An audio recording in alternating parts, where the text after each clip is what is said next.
Hi guys, welcome back to the Adventures of Cosmic. I'm Cosmic, and we're at the second part of Dead Wrong. If you haven't seen the first video, I suggest you go watch this, because this is a continuation of Dead Wrong, and I don't want you guys missing out on anything. I'm going to pull up the email here in a second.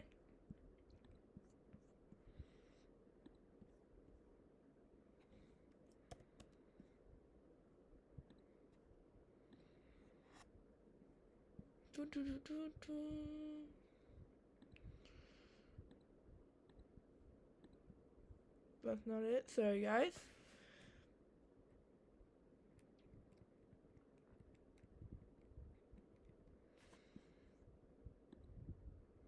Alright. So yeah, she's been busy.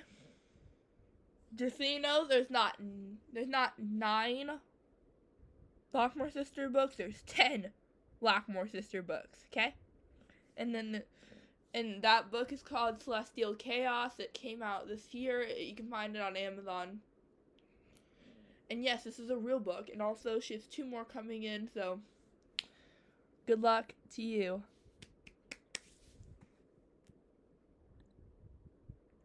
All my life you stood by me. Yeah, and I got permission to use audio. So, yeah, YouTube, you can try to come after me, but if you do, it won't work. Sorry. Sorry. Okay. Okay, let's get to work. So, I'm going to be playing the audio off my phone since it worked. So, if you guys haven't watched the other video, which I posted last night, that one has the audio. I deleted the original. So, if you can't find the original, that's fine. It doesn't have audio from the audio book. Video last night had the audio. I checked. I promise. Okay? And if we have Declan joining us, cool. We have Declan joining us today. I don't know what he's doing.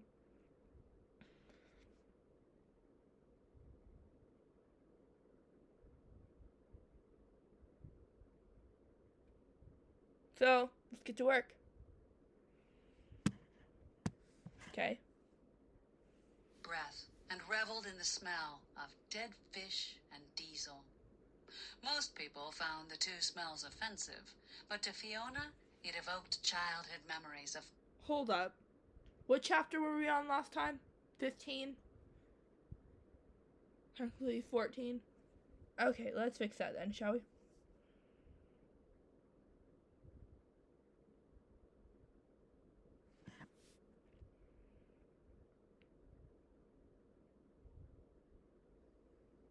Chapter 13. Whoa, hold up. Not it. Chapter 14. There we go. Fiona pulled up in front of Sticks and Stones and cut the engine in her truck. The mid-afternoon sun filtered through the trees, creating a fairy tale-like atmosphere. She leaned back in her seat, listening to the bees buzzing and the birds chirping, while she admired the azaleas in full bloom on either side of the cottage. A stone pathway led up to the porch in front, where Morgan had put out several rocking chairs, one of which, she noticed with a start, was rocking on its own. No, not on its own. Belladonna lay curled on the seat, her white fur almost blending with the white wicker of the chair. "Did you leave Belladonna out this morning?" she asked Morgan. "No. You know I always lock her inside. Why?" Fiona pointed, and Morgan followed the direction of her finger, her eyes widening when she noticed the cat. How the heck did she get here? Fiona shrugged, opening her door. "I thought I'd seen her darting around town before. I have no idea how she gets out. Maybe Jolene lets her out. Or maybe she has some secret escape route through the basement," Morgan mused as the girls slid out of the truck. "One we didn't find as kids?" Fiona's lips turned up in a smile as she remembered the fun they used to have as kids, exploring the nooks and crannies of the giant basement in their old home. They had always fantasized about secret tunnels that led to the ocean, but of course, they never found any. A memory tugged at the corner of one that did involve secret tunnels and caverns in the cliffs under her home. Just a silly childhood fantasy, she figured, even though the memory did seem very real, if a bit fuzzy. Meow. Belladonna hopped down from the chair and wound her way in between Morgan's legs.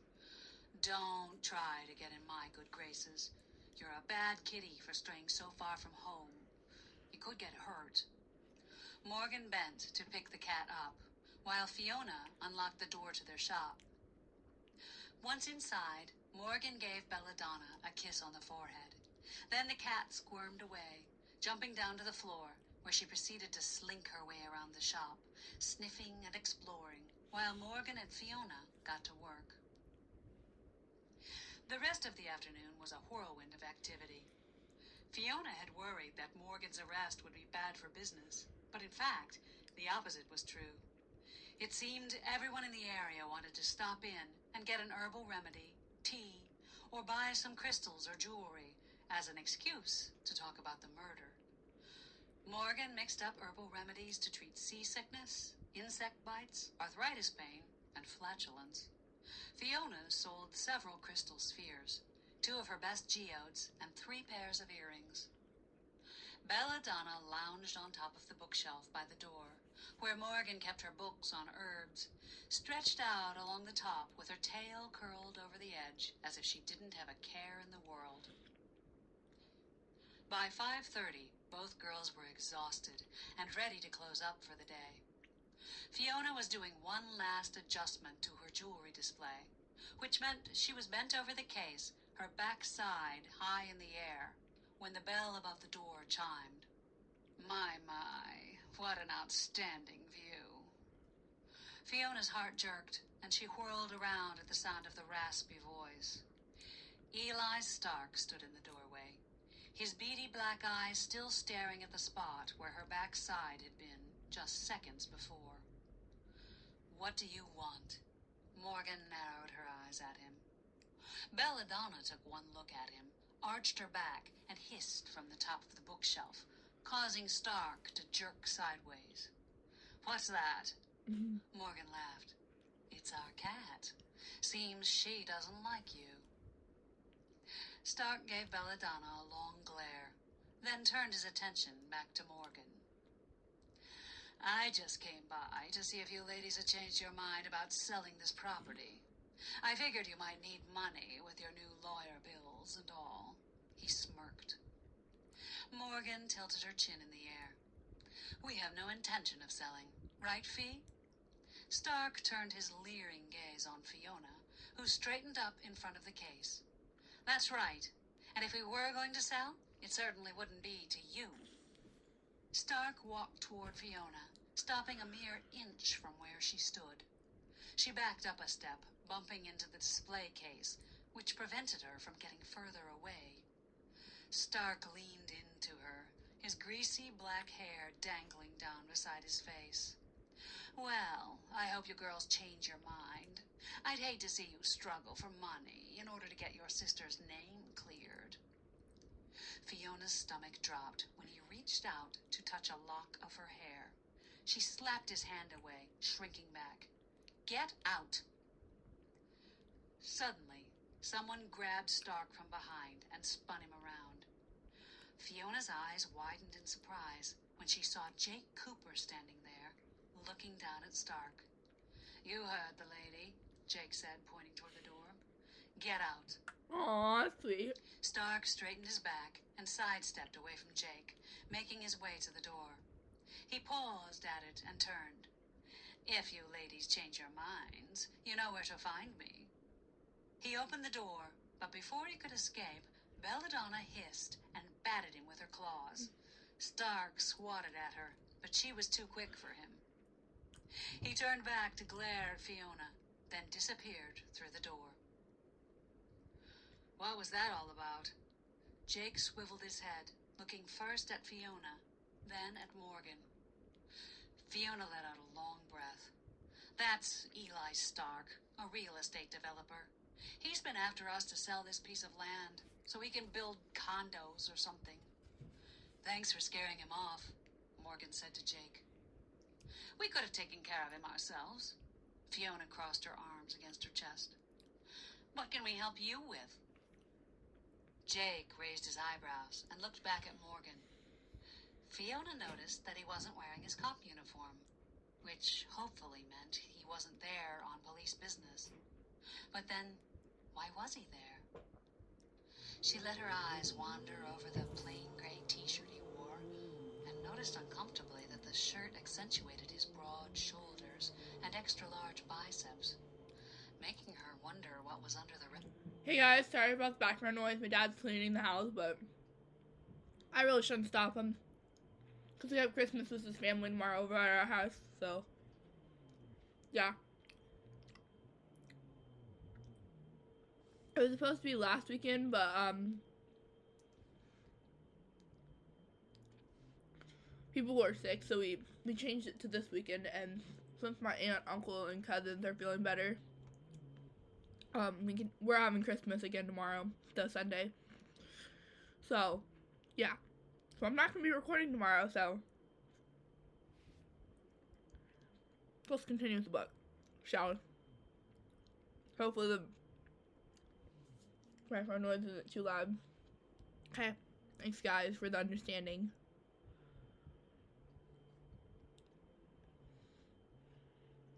Rest of it. Her gaze seemed to have a mind of its own and made its way down to his trim waist.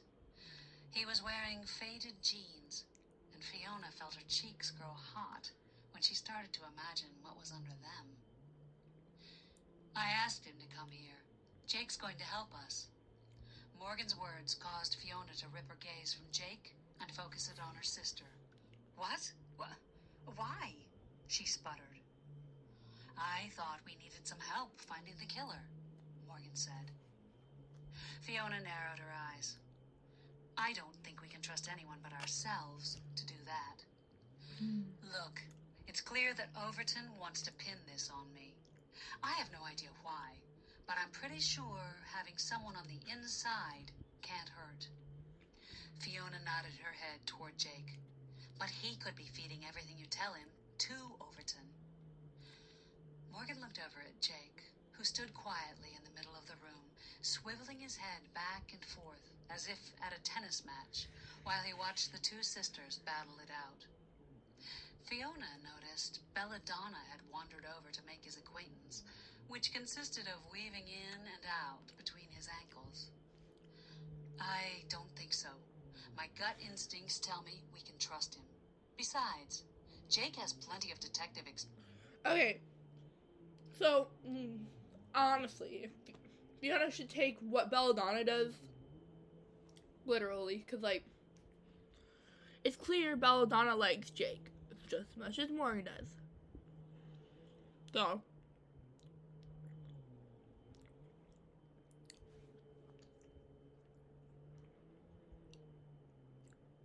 she should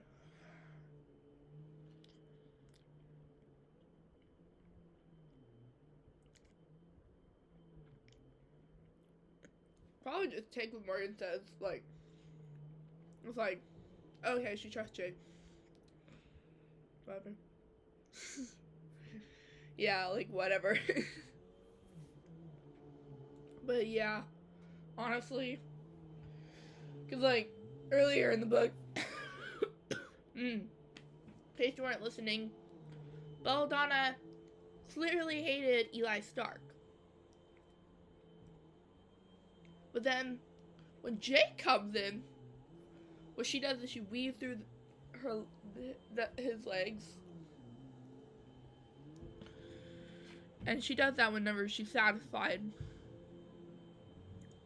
So, I like Jake too, so. I already know the ending of this book, because I've listened to it. Also, I listened to the 5th book, Deadly Intentions. Oh my god, guys, it is amazing how good this book is, okay? I'm not gonna spoil anything, but it's crazy, crazy good. Whenever we get to this, it's gonna not be a 2-parter, it's gonna be a 3-parter. It's like a 7-hour book, but it's worth it, I promise you guys.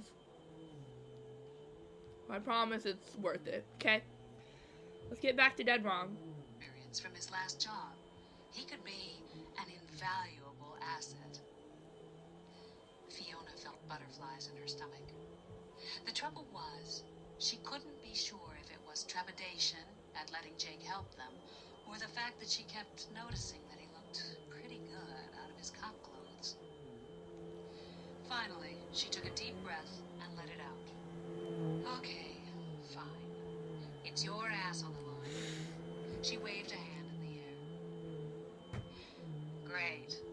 Now that we have that settled, let's talk about what we plan to do, Jake said, bending down to pet Belladonna, who mewed appreciatively. Fiona finished putting her tools away and flipped the sign on the shop door to closed, while Morgan told Jake about their visit to Berta Crumb. Jake leaned against the counter in front of Morgan. Fiona could tell he was listening intently. Maybe he would be helpful.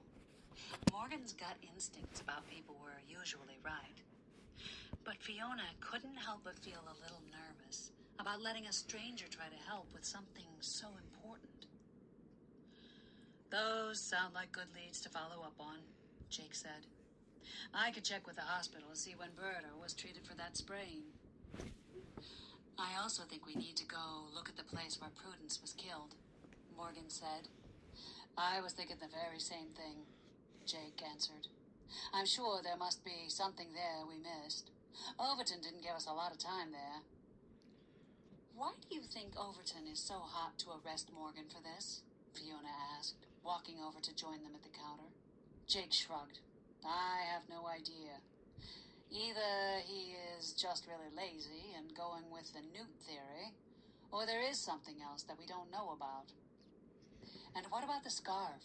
Morgan asked, glancing at Fiona out of the corner of her eye. Fiona shook her head. She didn't trust Jake enough to tell him they had it, yet. I don't know about that either. She was strangled with something, and it wasn't found at the crime scene.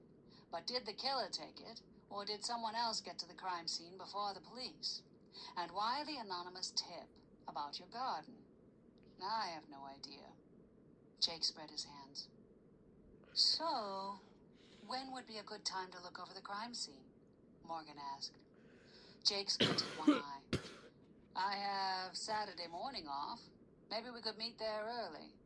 I want to minimize the chance of people seeing us. It won't help our cause to have Overton know we went and looked at the scene together.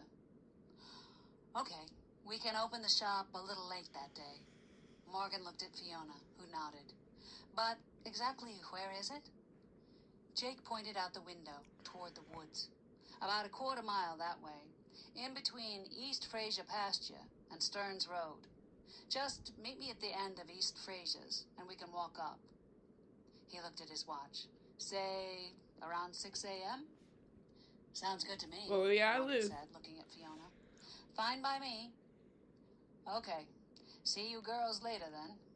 Jake smiled at Morgan and nodded at Fiona, then headed out the door. Fiona stared after him. She couldn't help but wonder what his motivation was for helping them. She still had concerns about trusting him, but she had to admit that it would be nice to have someone in the police force on their side.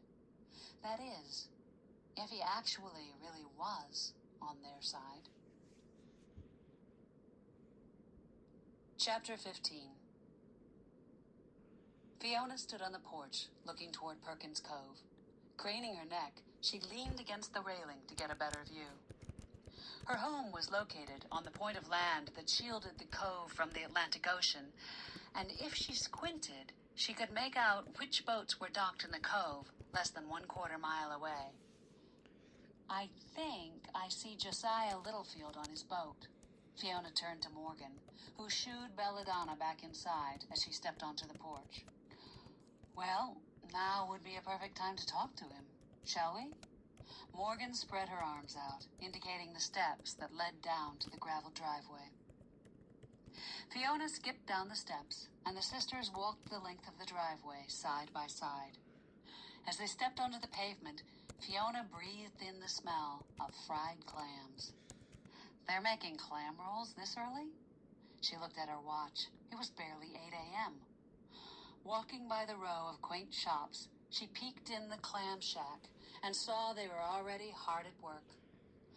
I guess tourists like their clams for breakfast, Morgan shrugged as they continued past the tiny shops. The cove consisted of a modest harbor for boats and a small loop of about 15 shops. Most of the shops were housed in tiny buildings that were once fishermen's shacks. It was a quaint, old Maine shopping and dining destination that tourists flocked to in the summer, which made it rather crowded and impossible to find a parking spot. Walking past the bait wharf, Fiona took a deep breath and reveled in the smell of dead fish and diesel. Most people found the two smells offensive, but to Fiona, it evoked childhood memories of fishing trips and lazy days. She followed Morgan down the ramp to the dock. The tide was low. The smell of seaweed and clams hung in the air. Josiah Littlefield was busy cleaning off the deck of his lobster boat, which was tied up to the dock. Hey, Josiah, we saw you down here and wanted to come and give our condolences about your sister-in-law. Fiona put her hand up to shade her eyes from the early morning sun as she looked up at Josiah on his boat. Yeah. He kept cleaning the deck, not even looking up at them. I hope Ed is doing okay, Fiona ventured. Josiah turned and lifted a wooden lobster trap onto a stack of traps he had in the back of the boat.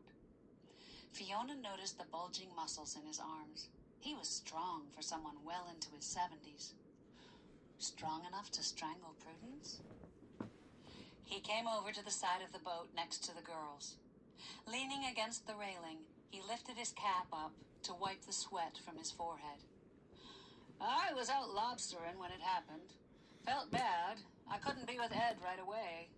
He's a mite broken up about it. He doesn't like a-talking much about it, though. Seems to me he'd be much better off without her.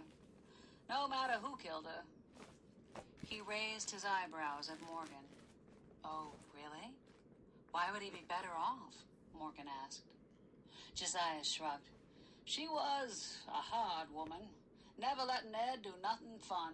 She kept a tight fist on the money in that house. Fiona nodded. That can be hard on a man. Yeah, but she must have been letting up some. He told me just the other day about how he was going to get himself a boat. So Prudence was loosening her grip on the money? Maybe she felt it was about time Ed had some fun in life, Fiona said. Josiah squinted up into the sun. Dunno. All he said was he had some sort of plan. He turned from the side of the boat, went over to the cabin, and started the boat up. Just one more thing, Josiah, Fiona shouted over the roar of the engine. Josiah turned and cocked an eyebrow at her. Was anyone with you when you were fishing that day? Josiah narrowed his eyes. Straightening his shoulders, he said, I don't know what you're getting at, Miss Blackmore, but my deckhand, Gordy Tuttle, was with me same as he is every day. Now, if you'll excuse me.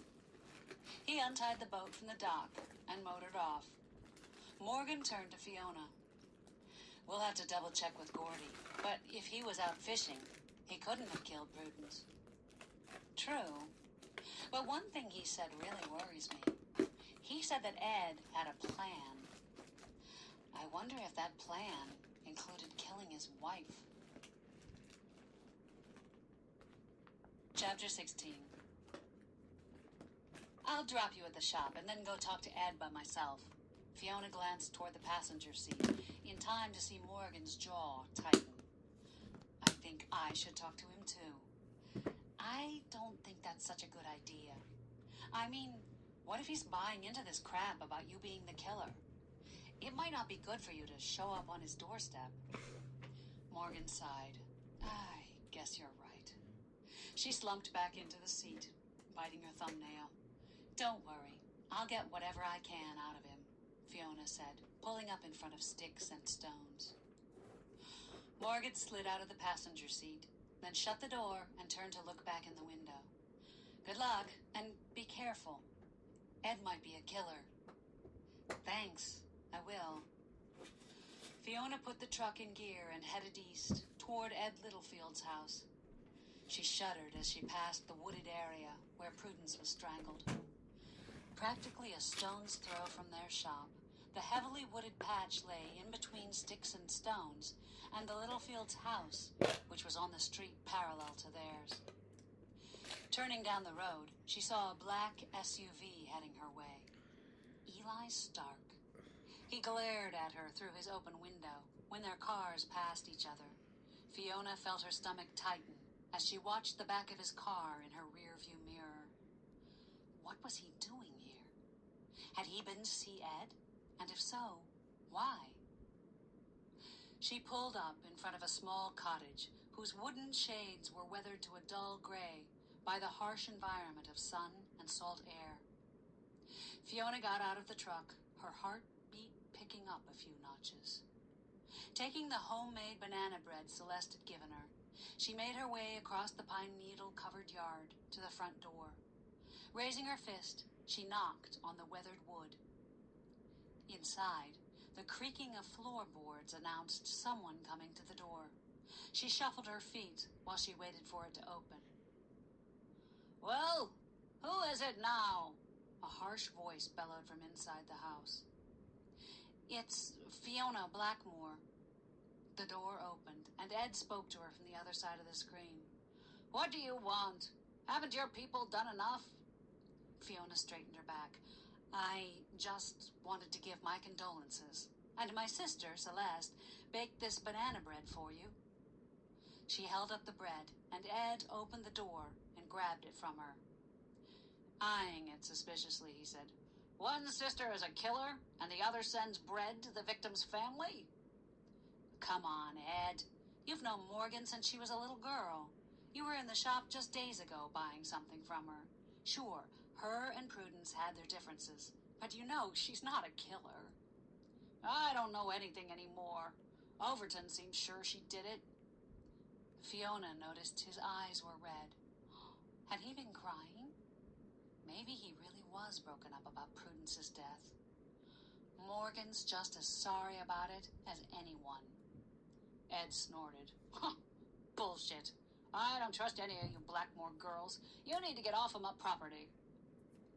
Fiona felt her cheeks grow warm. "Now, wait just a minute, Ed. There's no proof Morgan killed her. It could have been anyone.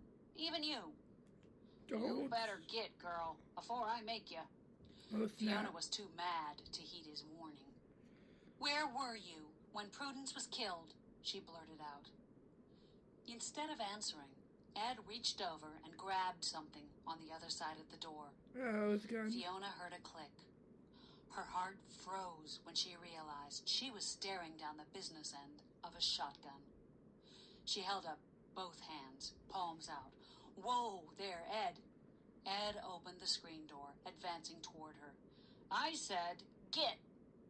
Fiona backed down the steps, her hands still out in front of her, heart racing like a thoroughbred in the Kentucky Derby. "Hey, I didn't mean to upset you." Fiona cautiously backed toward the direction of her truck. She remembered how Berta had said Ed was gentle as a lamb. Gentle my ass. With a temper like that, she could picture him easily strangling Prudence in a fit of rage. Fiona whipped around, ready to break into a run. But her escape was blocked when she smacked into a brick wall that she swore hadn't been there before. At least it felt like a brick wall, but it wasn't. It was a solid, unmovable mass of muscle. Jake Cooper. Fiona's heart jerked in her chest. Jake put his hands on her waist to steady her, and her stomach flip-flopped. Their eyes met, just as she put her hand on his chest to push him away, and she felt like time stood still. "What are you doing here?" he asked. Fiona saw something flicker in his gray eyes. Amusement? Annoyance? Or was it something else? I was just giving my condolences to Ed," Fiona sputtered. Why did she feel like a child who got caught doing something wrong?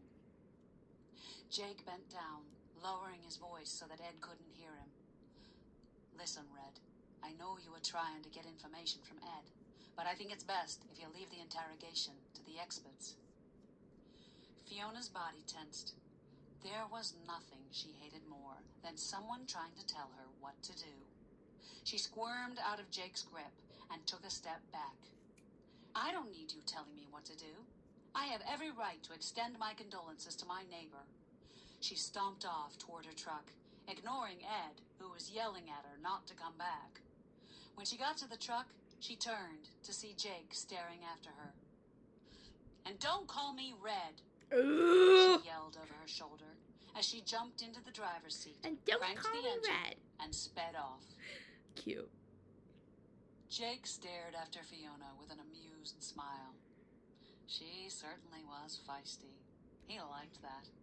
His arms still tingled from when he had held her and looked down into her blue eyes. He wondered how those eyes could look both tough and vulnerable at the same time. Aww. "What do you want?" A voice shook him out of his thoughts, and he turned to see Ed pointing the shotgun in his direction. Jake felt a jolt of adrenaline rush through his veins. He held up his hands. "Now, Ed, put that thing down. I'm here on police business." Ed narrowed his eyes at him, then, noticing Jake was in uniform, lowered the gun to his side. "I brought Prudence's effects for you," Jake said solemnly. "Oh." Ed lowered his head, and Jake got a small box out of his car. "Can we go inside?" Ed nodded, leading the way up the steps and into the house. The living room was simple but clean. A plaid sofa sat against one wall, a lazy boy on the other. A small TV flickered images at the far end of the room. The coffee table held a cardboard pizza box and a bag of chips. Ed motioned for Jake to sit on the couch, and he did, gently placing the box on an empty spot on the coffee table in front of him.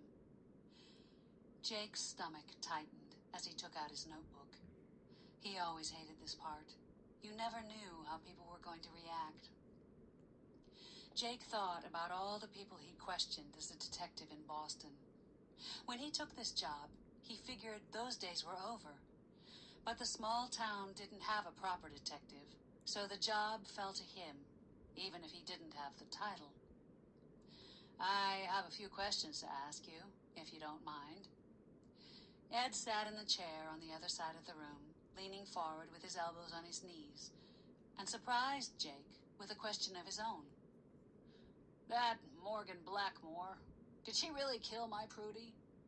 Ed wrinkled his brow at Jake. Jake shrugged. "We don't know." "Do you think she did it? What would her motive be?" Ed looked down at the floor. "Well, I don't really know. I've known those Blackmore girls since they were knee-high. Morgan's always been sweet as pie. That redhead, though, Fiona, she's a mite bit meddlesome." He glanced back at the front door, and Jake couldn't help but smile at his description of Fiona. "I'm afraid I might have lost my temper a bit with her, but she was asking some personal questions." Ed turned back to Jake. "Prudy had her differences with the Blackmore family, but that's been going on since their grandma was around." "There's no hard evidence that connects Morgan to the murder," Jake said. "But that newt?" "Everyone said they argued in the cafe, and Morgan said she'd have turned Prudy into a newt." Ed rubbed his stubble-covered chin and narrowed his eyes at Jake. "Do you think that Morgan really is a witch?" Jake laughed. "Of course not." That was ridiculous, wasn't it? Ed chuckled and looked down at his feet. "Yeah, I guess that's silly. But if not Morgan, then who? That's what we are trying to find out. Do you know of anyone that might have wanted Prudence dead?" Ed looked up at Jake and scrunched his wrinkled face while he thought for a minute. "No, not really. I mean, she wasn't the easiest woman to get along with, but I don't think that's a reason to kill someone. If 'twere, someone would have killed her a long time ago. How were the two of you getting along?" Ed's eyes went wide. "Hey, what are you trying to say?" Jake held up his hands. "These are standard questions, Ed. he said in a soothing voice. I don't mean anything by them. I have to ask. Oh, okay then. We got along fine. Fighting like most couples at times. What did you fight about? Ed swatted the air with his hand. We argued about selling this place. Eli Stark wants to knock it down and build condos. I say, take the money and enjoy it in our golden years. But Prudence wouldn't hear of it. It was an ongoing battle, but nothing I'd kill her over, if that's what you're thinking. Ed looked up pointedly at Jake. Besides, I was over at Cuddy Marina when it happened. You can double-check with them if you want. Jake scratched a note in his notebook. Ed, do you know why Prudence was in the woods that morning? That wasn't unusual. She did it every morning like clockwork. Went for a walk down Shore Road, got a coffee at the cafe, then cut through the woods to get back home. So anyone would have known she would be there at that time of the morning? Ed looked at Jake, nodding slowly. Yeah, I guess so. But why would someone want to kill her? That's what I intend to find out. Jake motioned to the box on the table. I need you to sign for this. You should probably make sure everything is there. Ed stared at the box for a few seconds before slowly reaching over to pick it up. Jake could see his eyes filling with tears as he opened the lid. Ed did seem truly upset about his wife's death, but he'd seen many killers that were good actors. He couldn't cross him off the suspect list yet. Lifting the lid of the small cardboard box, Ed reached in and took the items out one by one, laying them on the floor beside his chair. Shirt, pants, shoes, wristwatch, socks. Ed pushed the rest of the items around in the box, then jerked his head up to look at Jake. What's going on here? Jake wrinkled his brow. Huh? What do you mean? Everything's not here. Jake got up, crossing over to look in the box. What's missing? Prue's scarf. She always wore it. It had orange sunflowers on it. Jake remembered the anonymous tip about the scarf buried in Morgan's garden. And her necklace. Necklace? What did it look like? It was the letter P for Prudence, in script. Darn thing was 18-karat gold. I gave it to her for her birthday. Cost me a pretty penny. Are you sure she had it on that day? Ed nodded. She wore it every day. Wouldn't leave the house without it. Ed narrowed his eyes at Jake, his face turning cloudy. Do you think someone at the station stole it? Jake took a step back. I'll surely check, he said in his best soothing voice, which seemed to calm Ed down a bit. But if they aren't at the station, and you don't have them here, there's only one possible explanation. What's that? The killer has them. Chapter 17. Fiona ripped open the door to Sticks and Stones. Inside, Morgan looked over at her expectantly, her brow creasing when she noticed Fiona's distress. What's the matter? Oh, nothing. Well, it's that damn Jake Cooper, she said, storming into the shop and handing Morgan a tea from the cafe. What about him? He showed up at Ed's and told me to stay out of police business. Fiona's voice rose along with her anger as she paced the small shop. Come on, Fee. I'm sure he didn't mean it the way you're taking it, Morgan said soothingly while she searched her herb rack. Fiona let out a sigh. Brushing the hair from her forehead, she whirled to face Morgan. He did. And he called me Red. You know how I hate that. Her sister's laughter only made Fiona angrier. She stood in the middle of the room, her feet planted firmly apart, glaring at Morgan. Sorry, Morgan said, covering her mouth with her hand, but you're acting like a child. Are you sure there isn't something else going on? Ew. Fiona thought about her sister's words as she took a sip of her latte. She did seem to get unusually angry at Jake. But that was because the man was annoying. What else could it be? Her brow furrowed as she remembered the warm tingle in her lower stomach when she had turned around to find herself practically in his arms. Here, drink some of this. Morgan took the latte from Fiona's hand, replacing it with a cup of herbal tea. Fiona opened her mouth to protest, but Morgan raised her hand. Shush, this will help calm you. You can have the latte back later. Now, tell me what you found out from Ed. Fiona felt her stomach drop. She leaned against the counter, while Morgan went back behind it and took a seat. I'm sorry, Morgan. I didn't really get any good information from him. He chased me out of there, almost shot me for crying out loud. He did? Why? Morgan's ice blue eyes were big as plates. Well, it might have been because I asked him where he was when Prudence was strangled, Fiona said sheepishly. Morgan nodded. Let me guess, you did that with your usual lack of tact? Fiona grimaced. Yeah. That's when he chased me out with his shotgun. I literally ran into Jake on the way out. Morgan blew out a breath and pulled her long ebony hair back off her neck. Well, if Jake was there after you, maybe he got something useful from Ed. Maybe. I still don't know if I trust him. Why do you think he'll be so helpful to us? Don't tell me you have the hots for him. Fiona stared at Morgan, wondering why her stomach was twisted in knots, waiting for her answer. Must be this tea, she thought, looking down into the cup. No, I almost wish I was. But since Luke, well, I just haven't felt. Morgan turned and looked out the window. Fiona's heart ripped apart at the sadness on her sister's face. Luke Hunter had been Morgan's high school sweetheart. They'd been a perfect couple from high school through their mid-20s.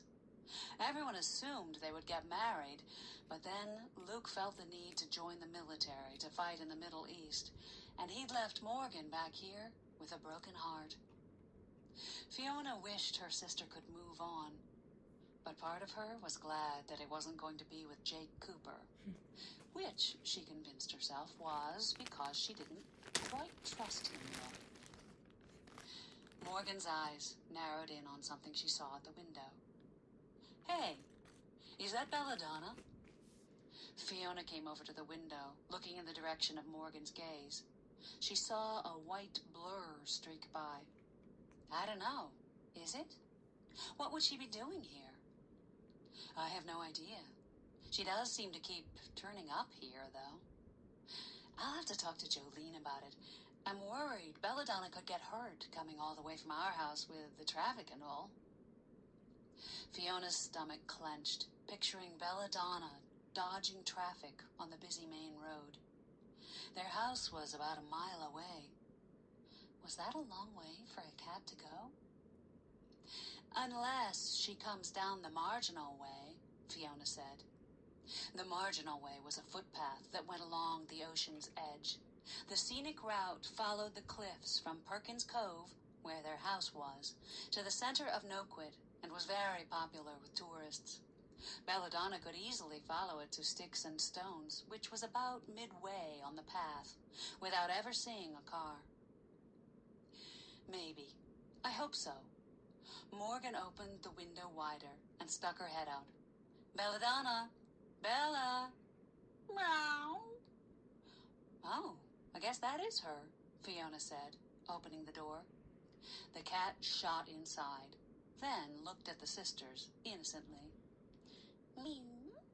She used a quiet, kitten-like voice that would melt even the coldest heart. Fiona figured it was on purpose, so as to avoid getting yelled at. She narrowed her eyes at the cat, who proceeded to purr up at her and rub her head against her ankles. The girls looked at each other, shaking their heads. Well, at least she's safe in here now.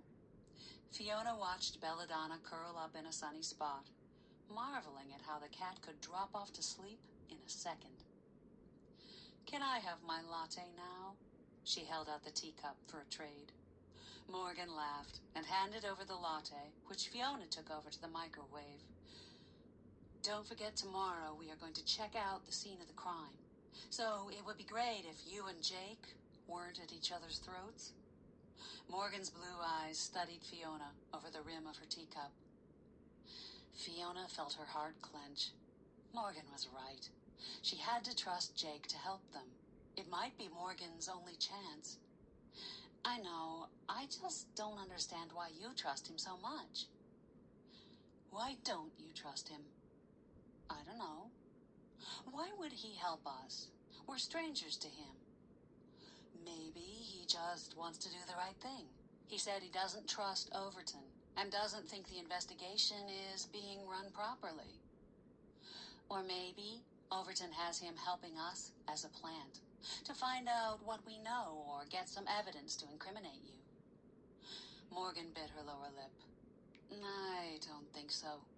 I have a gut feeling about Jake Cooper, and my gut feelings are usually right."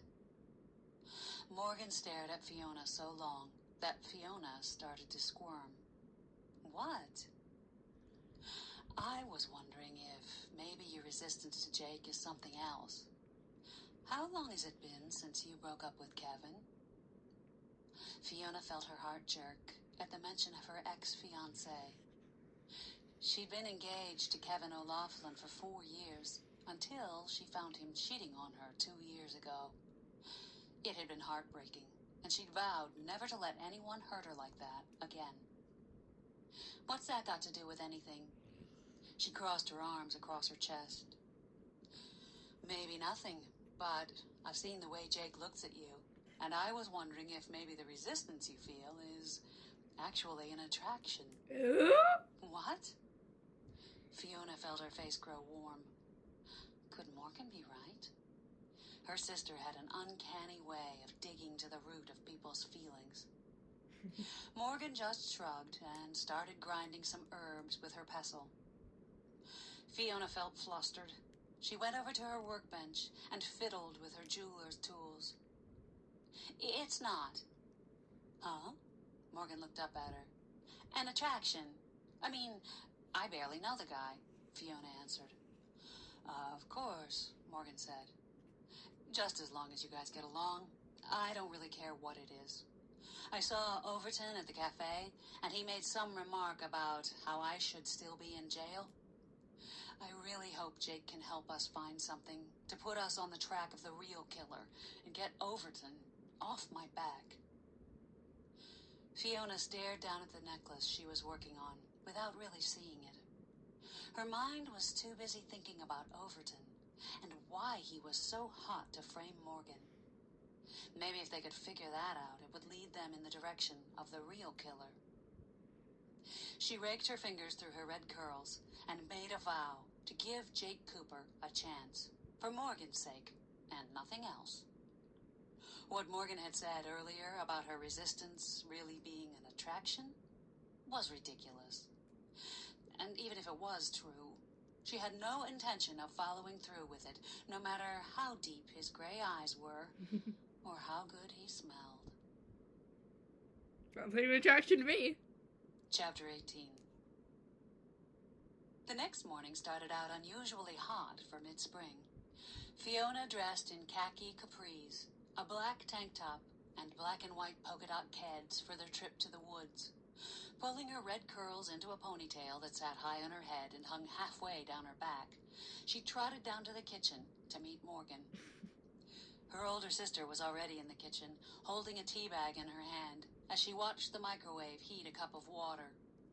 Her jet black hair hung from a similar ponytail.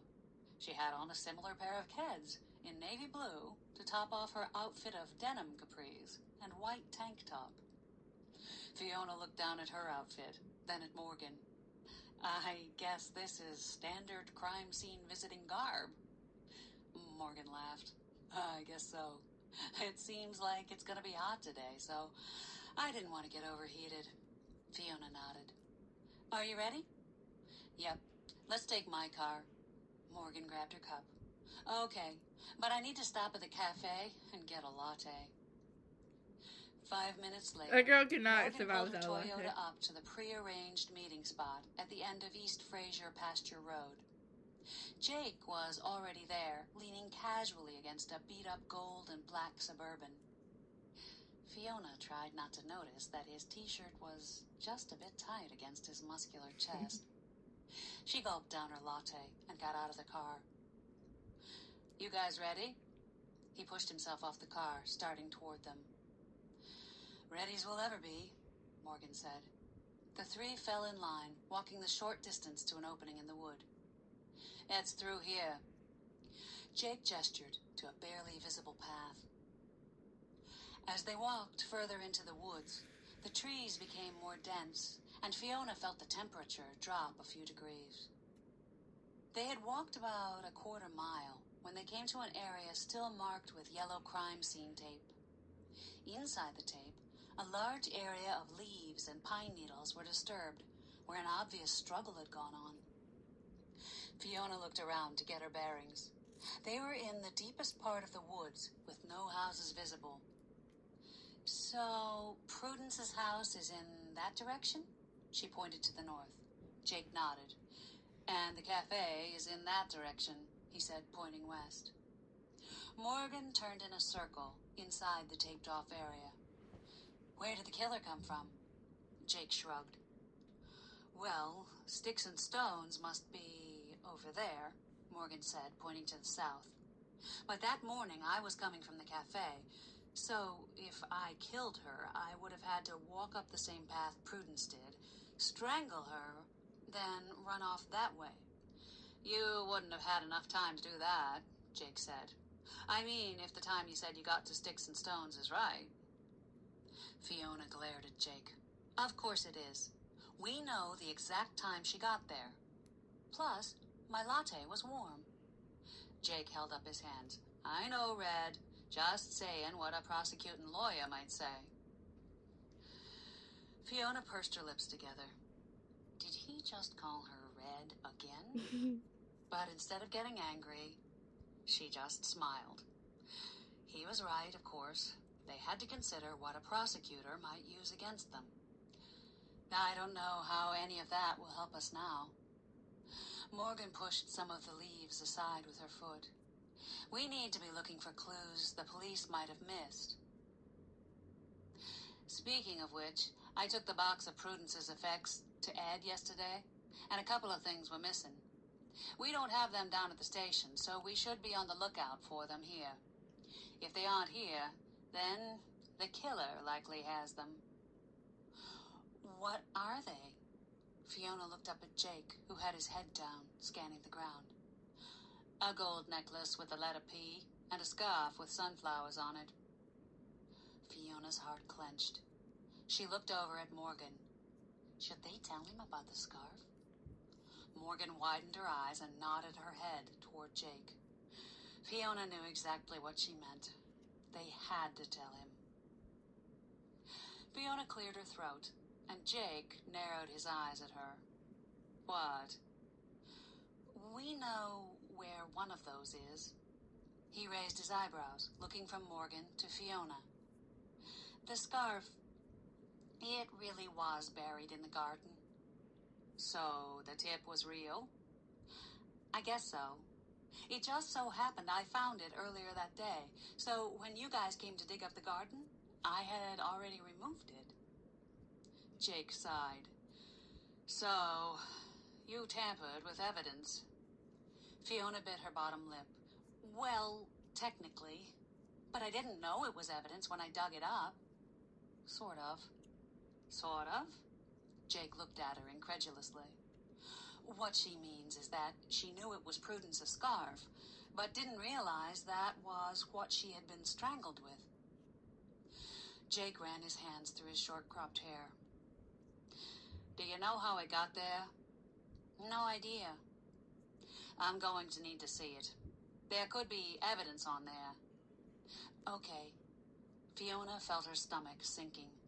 She hoped she hadn't done anything to harm Morgan's case. The The only problem is that now we can't really turn it into the police. Maybe we shouldn't have told you, Fiona said. We don't want you to get in trouble. Now that you do know about it, if you don't tell the police, that could look bad for you, Morgan added, her blue eyes full of concern. Jake just shrugged. Well, what I'm doing now doesn't look so good, so I guess it doesn't really matter. Besides, I'm on the side of finding out the truth. I'm not sure what side Overton is on. We don't have the other item, Morgan added in a small voice. Is there anything else you guys need to tell me? Both girls shook their heads. Well, just one tiny thing. Fiona winced at Jake's look of exasperation. What? We talked to Ed's brother, Josiah, yesterday, and he said Ed was planning on buying a boat, Fiona said. I wonder if he had a big insurance policy on Prudence? Ed didn't mention that to me yesterday, but it didn't really come up in the conversation either. He claims he was at Cuddy Marina when she was killed, so he has an alibi I can check. Josiah claims to have an alibi too, says he was out lobstering and his deckhand can verify it. Okay, I'll check into that, Jake said. Let's just get on with searching this area. They put their heads down and started looking.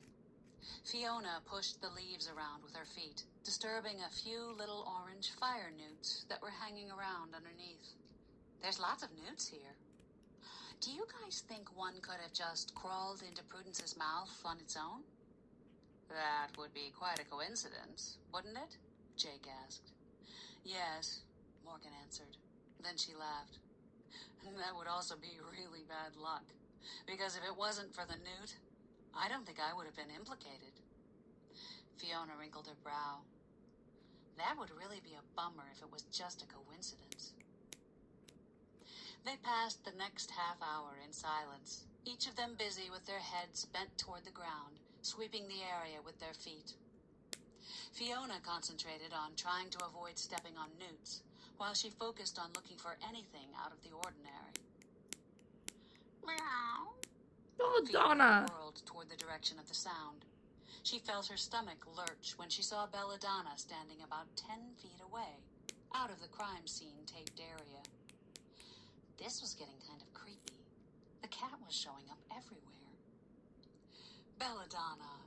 Morgan rushed over to the cat, who looked up at her adoringly, then head-butted her shin, while Morgan bent down to pet her. Is that your cat? Jake asked. Yep. She seems to like to wander around outside, even though we try to keep her in the house. Fiona joined Jake in walking over to where Morgan and Belladonna were. The three of them stood laughing at the cat as she played in the leaves. First, she batted some leaves with her paw, and as they were swirling around, she pounced on them, sliding this way and that. She leaped in the air, pouncing on a pile of leaves, then batted something at the bottom, which slid out of the pile. Fiona saw a reflection of sunlight glint off the object. Hey, wait a minute. She bent down and grabbed it before Belladonna could bat at it again. Straightening up, she stared at the nickel-sized object.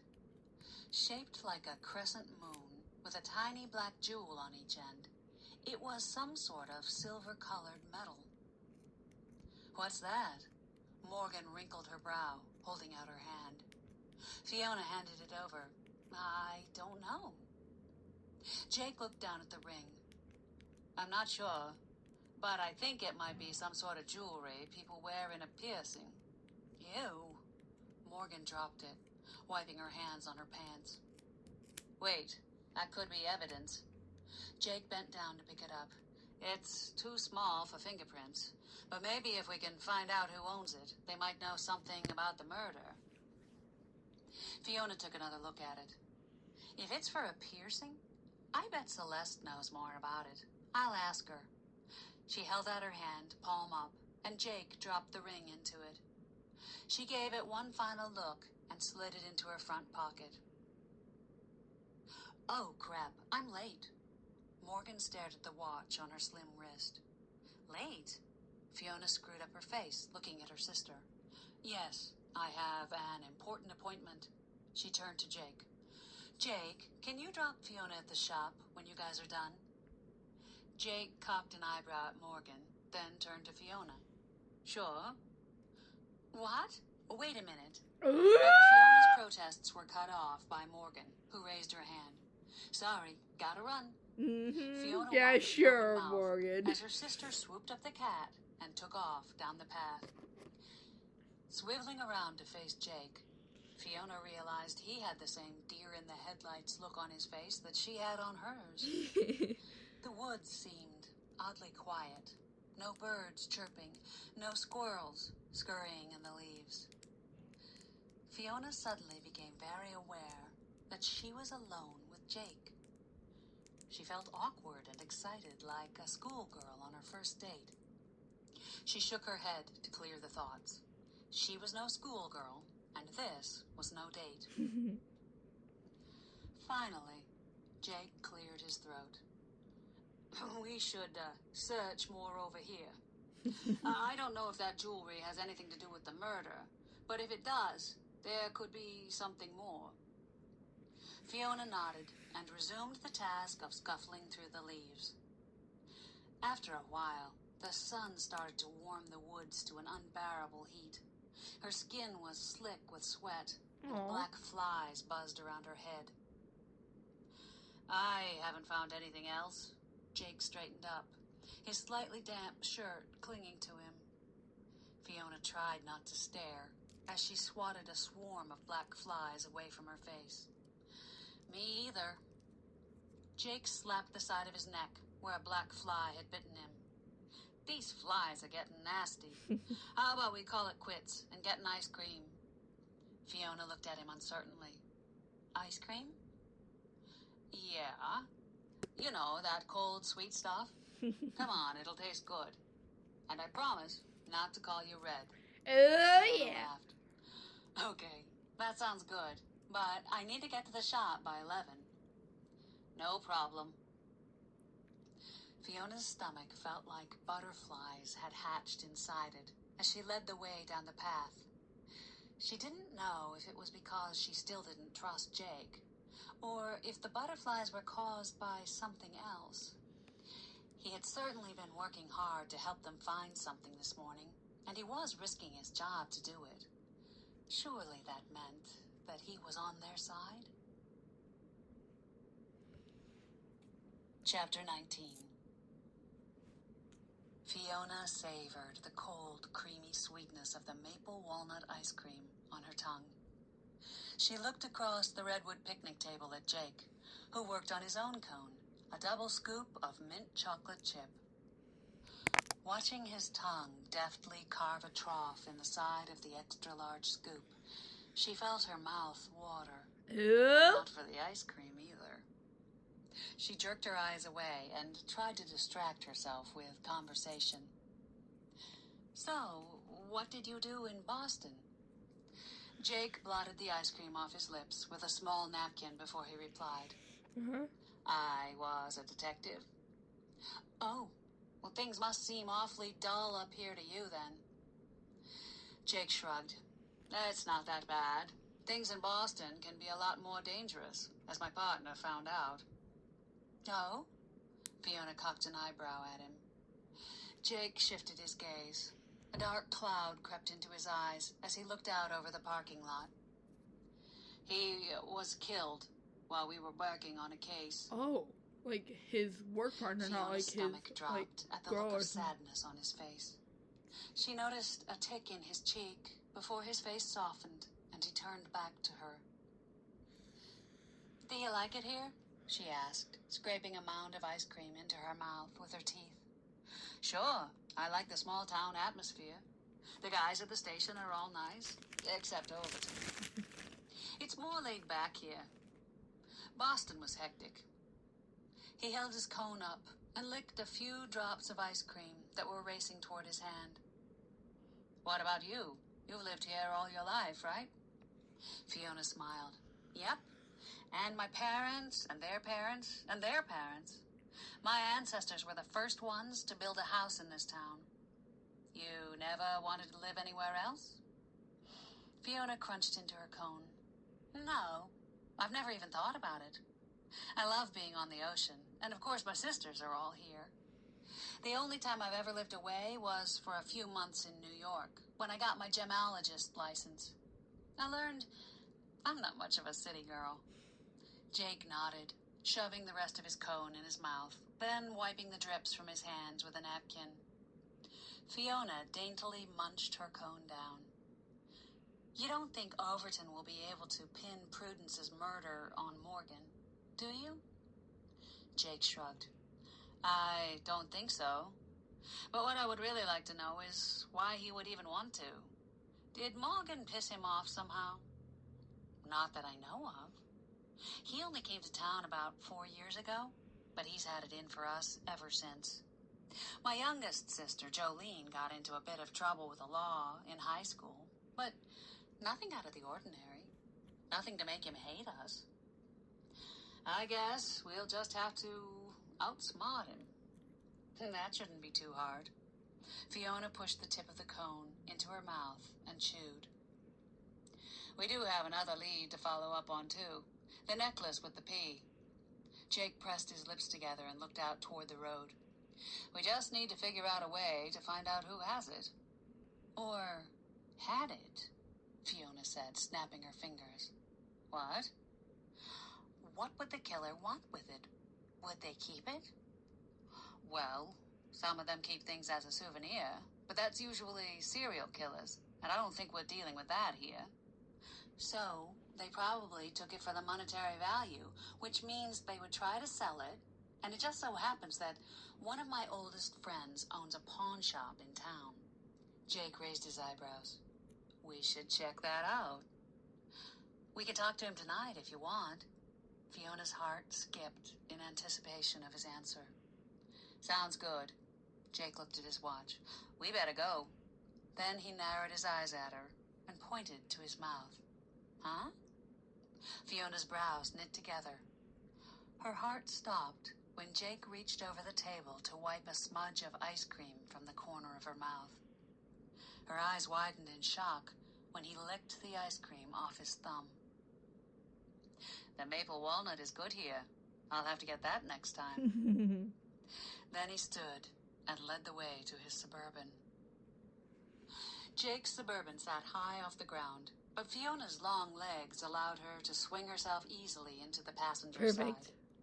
She rolled down the window, preferring the feel and smell of the ocean breeze to air conditioning. The truck gave a smooth ride, despite its dilapidated appearance, and she liked the way the Suburban sat high on the road, even if it was a bit beat up inside. She was surprised to discover she felt a little sad when Jake pulled up in front of Sticks and Stones. Thanks for the ice cream. She unbuckled her seatbelt and grappled with the door handle. She pulled and tugged, shoved her shoulder against the door, but it wouldn't open. Sorry, that door sticks sometimes. Let me help. Her heart rate kicked into overdrive as Jake leaned across her to push the handle. He was close, his chest almost touching hers. The smell of warm spice, salt, and mint teased her nostrils. He looked down at the handle, fiddled with it, then turned to look at her, his face mere inches from hers. She saw a spark of lust in his eyes and held her breath. His eyes locked on hers for a few seconds, then dropped to her lips. Was he going to kiss her? She was surprised to realize every nerve in her body wanted him to.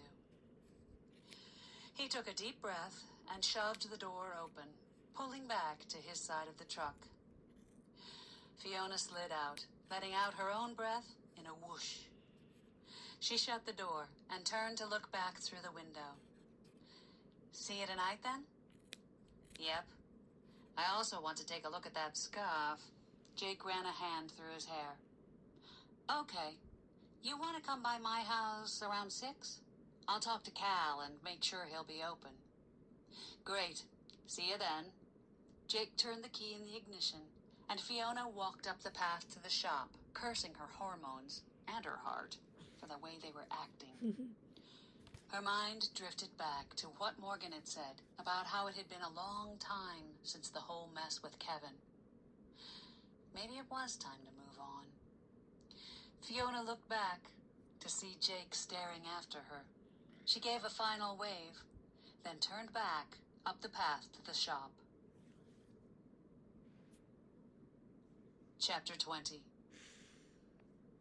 Fiona fidgeted at the front door, checking her watch and peering down the long gravel road. You don't have to stand watch. Oh? Get here when he gets here. The voice made her jump. Morgan had snuck up behind her in the large foyer. I was just nervous about showing him the scarf. Fiona Yeah, sure. cursed her pale coloring as she felt her cheeks grow warm. Morgan let out a trill of laughter. Right. I'm sure that's it. Oh, here he is. Fiona opened the door and walked out onto the porch.